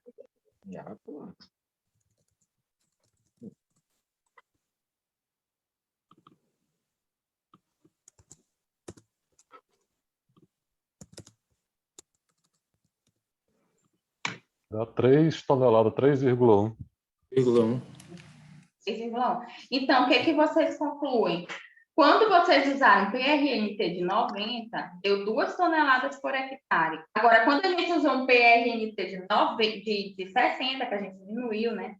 Deu 3,1 toneladas. Então, isso quer dizer que quanto maior for o poder de neutralização do produto, menor vai ser a quantidade de calcário que a gente vai precisar. Vocês entenderam? Só fala de novo aí. Quanto maior for o PRNT, menos quantidade de calcário a gente vai usar. Sim. Isso aí a fórmula comprovou para vocês, entendeu? Entendeu, Diego? Aham.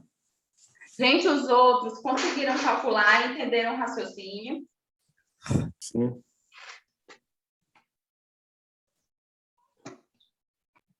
Então, a gente vai dar continuidade. Aquele... Ah, gente, aí é bom vocês tirarem uma foto aí da fórmula que vocês usaram, que vocês vão usar na atividade do vídeo gravado, tá? Por isso que é bom todo mundo calcular. Aquele laudo, na verdade, ele não é o laudo, né? É só o resultado. Não, ele não é o laudo, ele é só a análise mesmo. Tá. Isso aí foi feito para qual cultura? Não, quando tu pede o laudo, tu só vai pedir o laudo. Ou o laudo não, quando tu pede a análise, tu só vai pedir a análise. Agora, se tu pedir o laudo, tu vai dizer qual é a cultura. Ah, tá. Nesse caso aí, o teu cliente, ele produz o quê? Acerola vai produzir açaí. Aí eu coloquei aqui, a área 1, açaí e outra acerola. Mas ele ainda vai instalar agora. A gente vai instalar agora em dezembro. E aí a acerola ela precisa de quanto? De 80, ou foi só um exemplo? 70. Não, 80 porque eu peguei os valores das fruteiras em geral, né? Que vai de 60 a 80. Acerola é 70. Em média 70. Maracujá 65. Fruteira, se tu não souber, se não aparecer em pesquisa para ti, em rua, tu sempre chuta 70, entendeu? Sempre vai de 70 a 80. Que é os valores em geral para qualquer fruteira.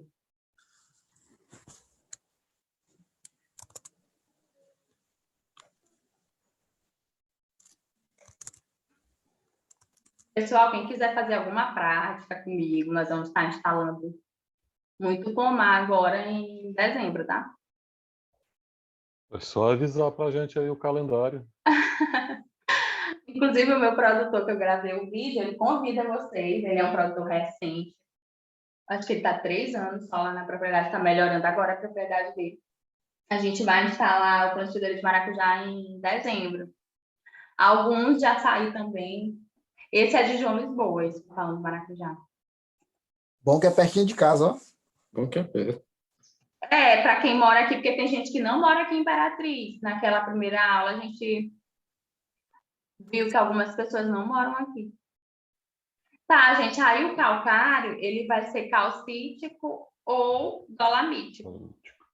Aí a gente vai decidir, conforme a análise de solo, qual que a gente vai usar, se vai ser o calcítico ou se vai ser o dolamítico. Eu vou mostrar para vocês aqui. Vai ter para vocês mais tarde falar a diferença do calcítico e do dolamítico. Bom, a correção, gente, ela é feita em profundidade para atingir até 20 centímetros do solo, a profundidade de 0,20. É o que a gente quer corrigir, porque ali é onde tem a maior concentração de nutrientes. E também a acidez ativa, né, que a gente chama do solo, ela vai estar ali. Então, em áreas mecanizadas, as dosagens de calcário devem ser distribuídas uma metade antes da aração e outra metade antes da gradagem, que é realmente para ela atingir essa camada que a gente quer, de 0,20 centímetros até 20 centímetros, para ele ser incorporado.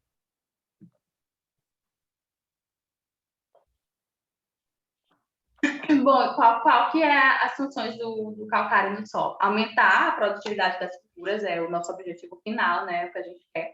Aumentar o pH do solo, fornecer cálcio e magnésio, corrigir teores de alumínio tóxico e aumentar a disponibilidade de nutrientes para a planta. Bom, qual que é a descrição, né, do calcário dolamítico? O calcário dolamítico, ele é mais rico em óxido de cálcio e tem teores mais baixos de magnésio. Então, se a minha análise... Professor, o dolomítico, a quantidade maior é de magnésio. É o calcítico que tem um potencial de cálcio maior. Está invertido aí, eu acho. Ah, tá. O dolomítico é... Os slides.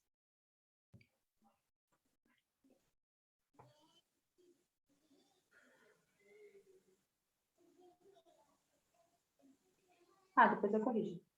Vocês entenderam? Tá, o contrário aqui. Deixa eu só...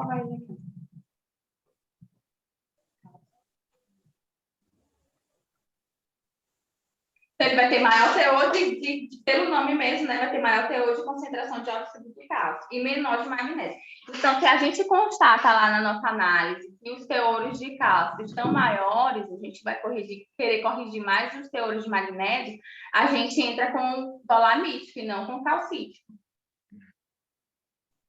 Porque o calcítico vai ter maiores teores de cálcio, dolamítico de magnésio. Então, vocês têm que comparar esses teores com a análise de solo para decidir. Mas, em geral, a gente compra, em geral, o que está mais disponível, o que está mais fácil para o produtor, até mesmo sem analisar esses fatores. Os preços são diferentes? Não, eles não são diferentes, mas a disponibilidade, por exemplo, se tu atende um produtor pequeno, o frete, o calcário ele é bem baratinho, mas o frete sai caro, porque não tem aqui, vai ter no Ceará.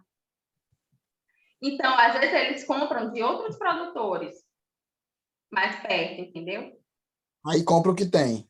Aí vai comprar o que tem, porque ele não vai conseguir trazer uma carrada cheia só para ele não precisa dessa quantidade, então ele acaba usando mesmo na prática, a gente acaba usando mesmo que está mais fácil para o produtor conseguir adquirir.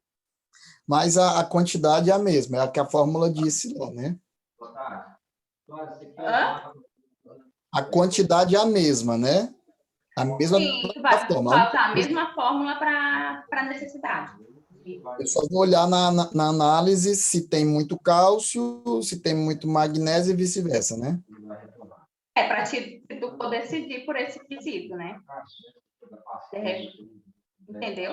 Porque a fórmula que tu tá falando é a fórmula da necessidade de calagem, né? Isso. Pois é, a necessidade de calagem do calcário vai só o PR e NT. Tá entendendo? Aham. A informação que tu vai usar é só o PR e NT, né? Tu não vai usar a informação se ele vai ter mais TU lá na fórmula, não. Pois é, e o PMRT, quem me dá é o fabricante do calcário aí, né? O PRNT é o fabricante, o vendedor, todos vocês vão saber. E a própria embalagem, né? Bom, dizer o PRNT do calcário. Bom, outra prática é a gessagem, né? Mas a gessagem ela não é utilizada para correção de pH, de acidez do solo. Ela é mais para disponibilizar cálcio, enxofre e neutralizar o elemento tóxico em profundidade. Né, já que ela atinge as camadas, já que a gessagem consegue atingir as camadas mais profundas do solo, coisa que o calcário não consegue. Propiciando o aumento do sistema radicular, com isso a planta consegue ter uma maior absorção de água e de nutrientes. Então, a diferença da calagem da gessagem, altera o pH do solo, a calagem, fornecimento de nutrientes como cálcio e magnésio, atua nas primeiras camadas do solo, vai eliminar a acidez, aumentar a CTC e melhorar o aproveitamento dos nutrientes. Aí a gessagem não vai alterar o pH do solo, o fornecimento de nutrientes como cálcio e enxofre, vai atuar nas camadas mais profundas e vai reduzir o alumínio em profundidade. Carol. Oi. Mauri. Qual o tempo que tem que ser feito aí no caso da gessagem, já que ela vai ter que ser... A gessagem a gente aplica junto com a calagem. Ah, tá. É o mesmo tempo, então, para o preparo do solo, 3 meses? Se faz na mesma época. Só que uma vai percolar, né, que vai lá para dentro do solo, e a outra vai ficar na superfície. Ok, obrigado.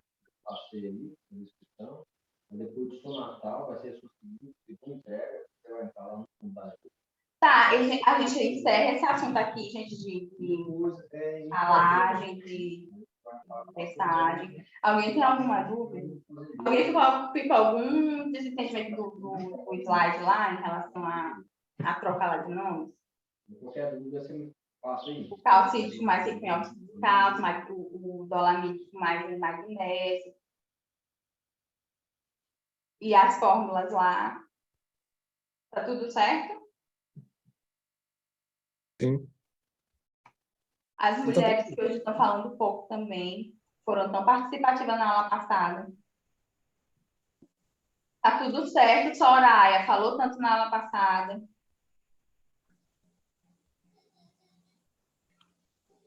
Tá tudo certo. Neiva também tá bem calada hoje.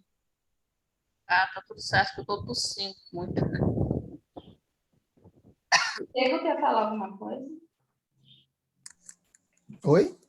Quer falar alguma coisa? Não.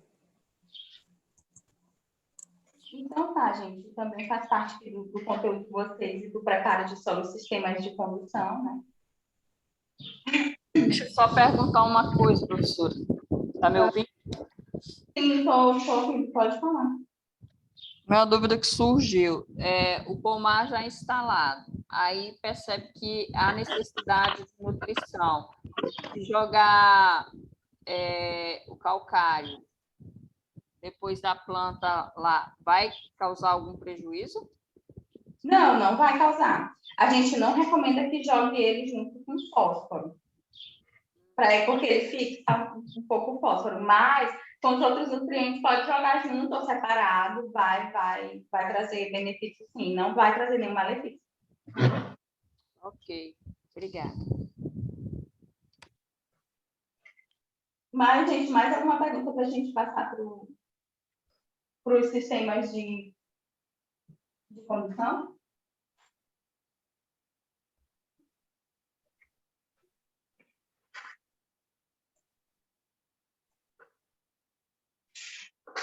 Então, gente, para a gente decidir o sistema de condução, né, vai depender da qualidade, da quantidade de pés, né? O sistema de condução. Alguém já viu um plantio de maracujá? Já. Precisa ser conduzido. O método. Então, são alguns fatores que influenciam, né? O vigor da planta, as condições do solo e do clima, a topografia do terreno, o método de colheita e o custo de instalação e de manutenção do tiro. Para a escolha do sistema de condução.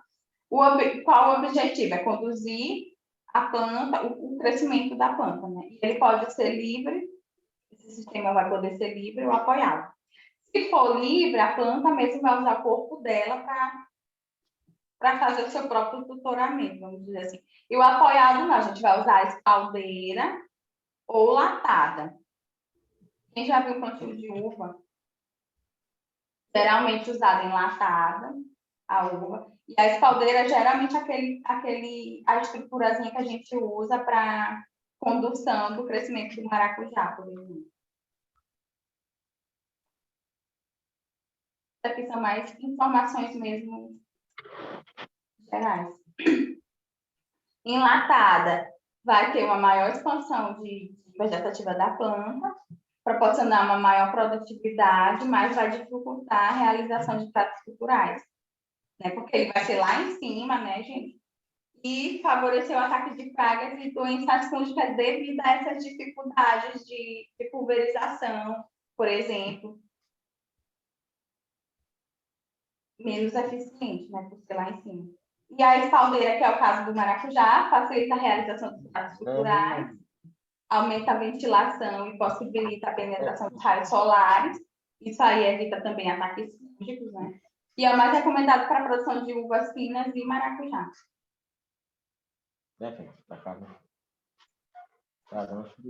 Em se fal... Carol, Mauri, em se falando de custos, custo-benefício, né? Uhum. A espaldeira ou a latada? Eu creio, como eu não utilizo muito o sistema de latada, eu creio que o sistema de latada seja mais caro. Mas eu não sei dizer a informação bem certa. Qual que seria mais caro? Mas eu acho que a espaldeira é mais barata, porque precisa de uma madeira boa, e geralmente só um fio de arame. E a latada, a estrutura, pegaria aí mais fios, por exemplo. Eu acredito que custo-benefício, a espaldeira é a melhor. Eu creio que por isso, pela quantidade de materiais, só que a gente enxerga na imagem mesmo, a espaldeira sairia mais barata. Até na questão da colheita. E mais as questões mesmo, as vantagens de manejo, a espaldeira se sobressai bem mais do que a latada.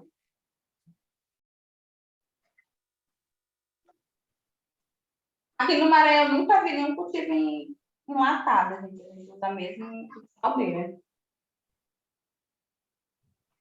Bom, e as práticas de conservação do solo, né? Também faz parte do conteúdo de vocês. A gente faz isso para evitar a erosão, né? Práticas de conservação do solo. A erosão vai causar baixa produtividade agrícola. E o que causa a erosão é menor cobertura de solo nu, né? Menores teores de matéria orgânica. E as degradações vão poder ser físicas do solo, né? Físicas, químicas e biológicas também. Separadas ou juntas. Bom, tipos de degradação química, alguns tipos de degradação física e biológica. Biológica, diminuição da matéria orgânica do solo. Física, selamento superficial, que é praticamente a mesma coisa da compactação e adensamento. Vai ter influência na porosidade, a gente falou na aula passada, se tem influência na porosidade, vai influenciar na permeabilidade, isso tudo tem a ver com a compactação que ele causa.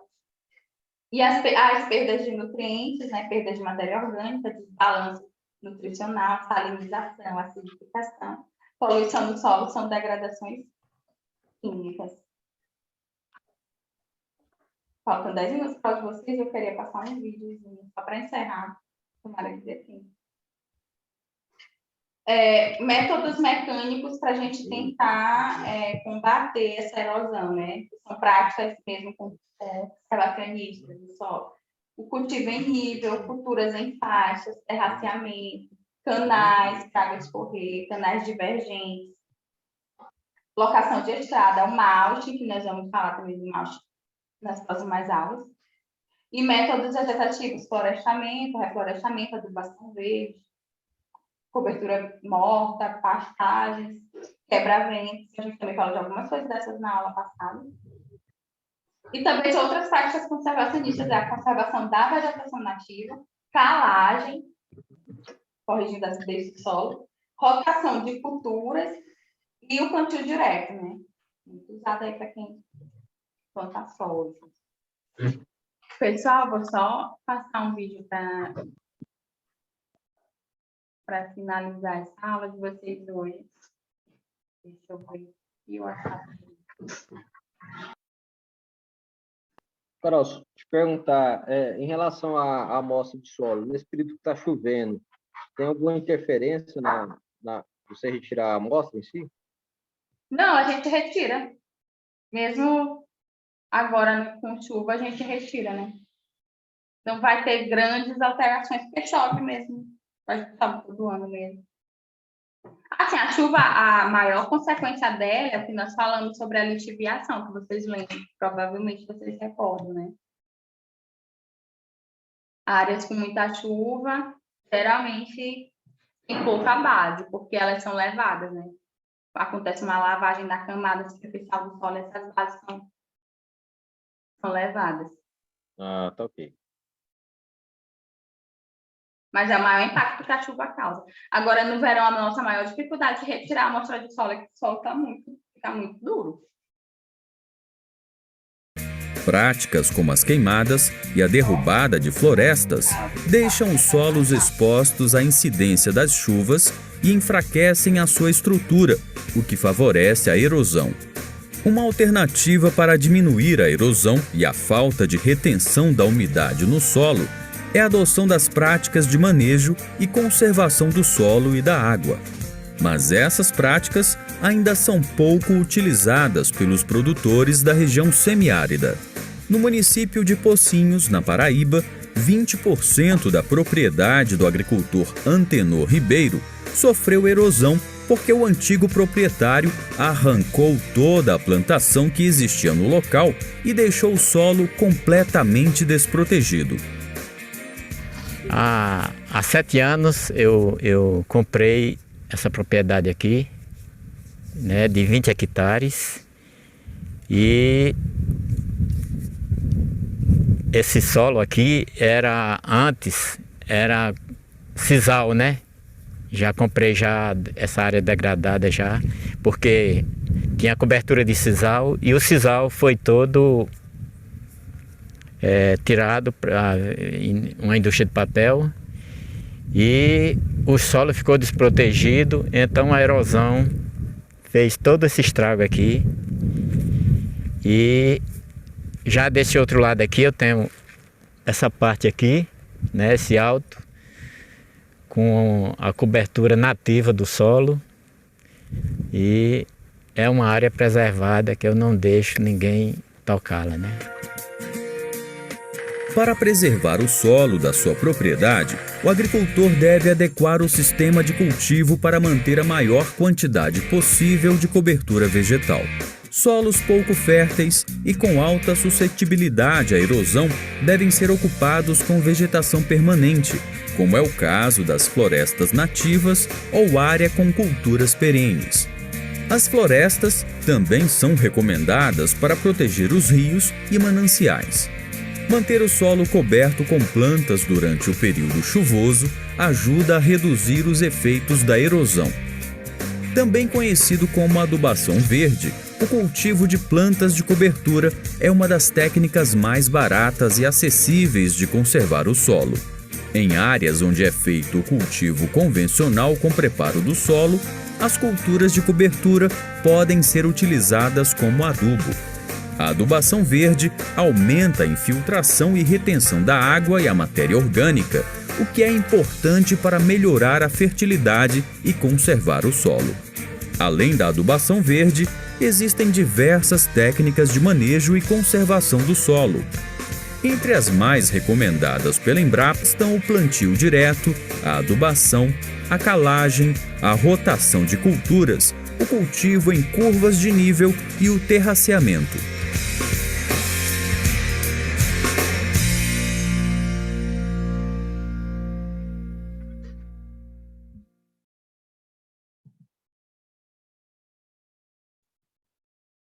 Pessoal, aí na próxima aula a gente vai estar falando do espaçamento, como é que a gente vai calcular, o número de plantas por área. Isso vai variar muito de cultura para cultura. E no mais, hoje era isso. Aí, usando esse tempinho que vocês têm, aí que a gente tem de aula, eu queria falar para vocês estão me ouvindo, né? Sim. Agora sim. É que a gente ainda tem mais... sem áudio, mas beleza. A gente ainda tem...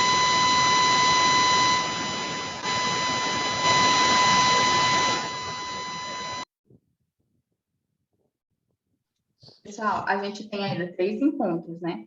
O nosso último encontro, eu não me recordo a data, acho que é no final de novembro, eu gostaria que vocês apresentassem seminários para a gente debater na sala de aula. E eu gostaria que você, não é um seminário, né, que vocês gravassem, que vocês visitassem ou um quintal doméstico, ou um pomar, e que vocês visualizassem essas questões que a gente está fazendo, está falando de planejamento, ver as questões de análise de solo, se o produtor já fez, se não fez, as questões de mercado também, e fizesse um videozinho para a gente estar passando aqui na aula e comentando. Aí, como não dá para fazer em dupla, nem nada, a gente poderia fazer mesmo individual, fazer o sorteio das pessoas, dos vídeos que serão apresentados na última aula. Aí eu queria combinar isso com vocês para a gente fazer um compromisso, né? E aí, pessoal? Ainda que não seja um pomar direitinho, mas tem, quem mora aqui em Imperatriz tem pomar. Mas que seja um quintal doméstico. E aí, pessoal, quero a resposta de vocês. Sim, interessante. Ok. Viu, pessoal? E no dia são 22 alunos que estão matriculados, mas tem 2 a 3 que não participam, pelo que eu estou vendo, né, que é a segunda aula. E aí, então, no caso, a gente tem 18 participantes hoje, seriam 18 vídeos. Desses 18, a gente sorteia, ver o que dá para a gente apresentar no dia. É para vocês terem uma forma de aula prática, né? Mas aí, no caso, professor... Se for possível, se vocês quiserem acompanhar algum plantio, alguma implantação de pomar que eu vou estar fazendo. Mas aí, no caso... Oi? No caso, todos fariam o vídeo. Aí, isso, no caso... apresentaria. No caso, os 18 que estão aqui hoje fariam o vídeo. No dia da aula, a gente sorteia, vai sorteando e apresenta o número de vídeos que der, né? A senhora pode digitar esse material e pôr lá no grupo para a gente aspectos, que a gente pode esquecer de algum na hora da filmagem. Tá bom, sim, a gente vê os aspectos que são mais importantes para preparar. Gente, aí os 18 estão ok para isso aí, né? Ok. Agora é interessante definir o tempo máximo do vídeo. E aí eu acho que no máximo 7 minutos a 10, que é para ver se a gente consegue passar o máximo de vídeos, né? Porque a gente tem 2 horas de aula. Se for o último horário, a minha aula, dá até para a gente estender aí pelo menos uns 15 minutos. De 5 a 10, gente, não extrapolando 10. Para ser mesmo bem resumido o vídeo, com os aspectos mesmo mais importantes. Beleza? Ei, gente, alguém entrou aí depois? O professor Márcio entrou, né? Márcio. E o professor? Eu só entrei consegui depois, entrar à frente. professor. Eu Jefferson. também. Espera aí, quem são os eus? O professor Márcio, quem mais? Jefferson. João Paulo. Jefferson. João Paulo. Alguém mais? O Ellison, com W. Ellison. Certo. Gustavo. Gustavo? Então, quem não está é Fábio Mesquita, Antônio José e Antônio Filho. Então, certo. Pessoal, agora falta só eu parar de compartilhar aqui para eu fazer o print da nossa tela. Rapidinho. Vou abrir aqui minha câmera. E eu vou só fazer o print, porque a Sena pede o print para a gente.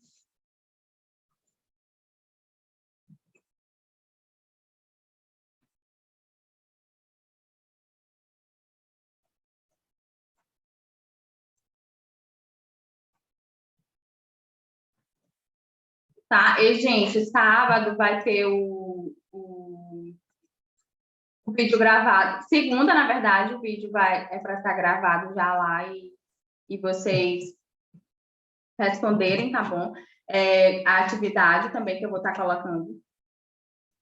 E o fórum, tá bom? Não esqueçam do fórum. O fórum, vocês podem usar alguns aspectos do fórum no vídeo de vocês. Lá no fórum, o produtor não é o produtor, não é o dono da área, mas ele está falando que ele não está conseguindo produzir e tem muito a ver com a nossa primeira aula, tá bom? Principalmente aquelas questões que a gente discutiu do policultivo. Certo? Então, pessoal, a aula do Gustavo começa às 4h15, aí eu vou sair até a próxima aula. Se vocês tiverem alguma dúvida também de correção de solo, a gente também pode estar tirando ainda na próxima aula. Aí não esqueçam do nosso compromisso da última aula, que serão os vídeos de vocês. Eu vou colocar um documentozinho lá explicando alguns aspectos que a gente pode estar discutindo nos vídeos. Coloca a data também, tá? Porque a vida é corrida, Sim. embora tenha um calendário. Tá, eu vou colocar a data da nossa última aula também. Então, tá bom, pessoal. Obrigada. Até a próxima aula, que é no próximo sábado. Tchau. Tchau.